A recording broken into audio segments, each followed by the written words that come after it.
Hey, this is Ryan from Off With Their Heads, and this is a KCR secret session.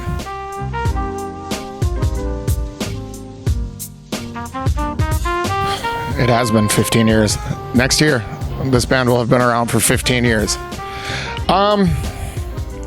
It got younger and I got older. I just got a text from my girlfriend that says she's at the Joyce Manor show in Chicago and is the oldest person there by 20 years. So that's all. I don't know, but we've kept with all those people. Like the Menzingers are younger than us, still do shows with them. I remember playing at Joyce Manor's house once. They did a show for us and Toys That Kill, who are playing tonight. So it's cool to see it kind of still stay young, and the people that, like me, I guess, who still do it because you like it,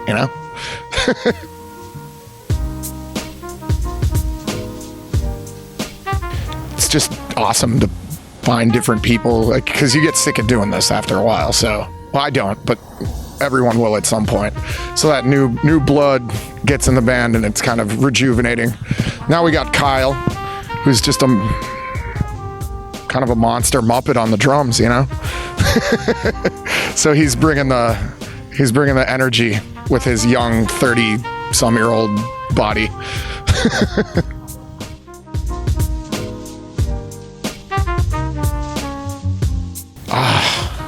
Probably Melbourne, Australia. That's I never would have thought we would have got to go to Australia, but going there and going back, it's just such a guaranteed good time. And Australians are so much fun. They're a whole, I don't even know how to explain it, but there's just something about them where they like to live it up.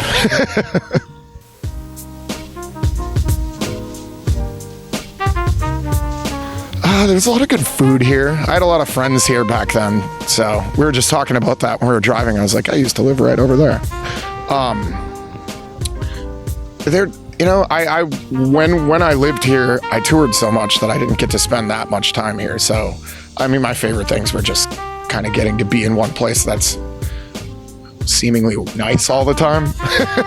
Coming from Minneapolis and Chicago, it was always freezing, and so it was a shock to me to be in a place where it's just really nice all the time.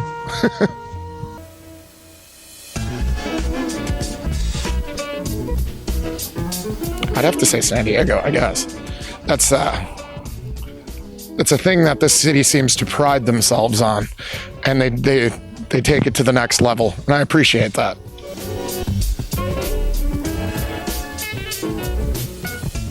I do. I call him a different name every day.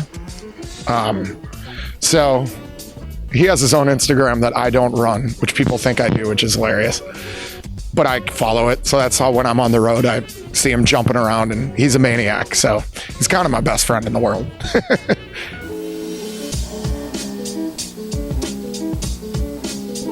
Yeah, pretty much most of it, the stuff that influences me are outside of, when I was younger, it was all about the punk bands and stuff. And then as, you get older, newer punk bands like Culture Abuse are great to see, just doing so well because they're so good. But they're also the kinds of bands that draw influence from other things. A lot of us like bands like The National and, old guy rock like that. But that would definitely be one of my favorites. And Nick Cave and the Bad Seeds have always been next level for me.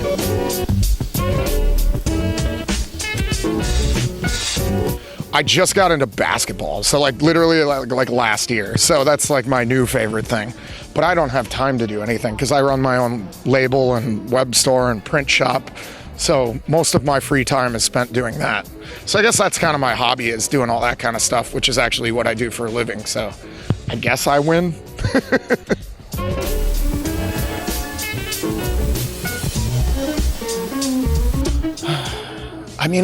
Honestly, it's a lot of the bands that I put records out for, because they're the ones that I'm enough into to invest financially into them.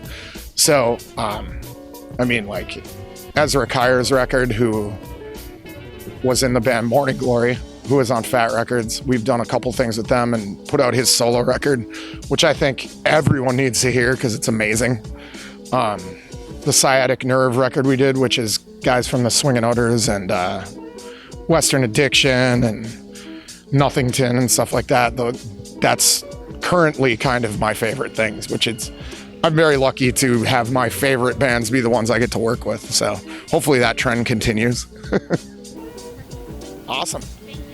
Cool. I'm glad it worked.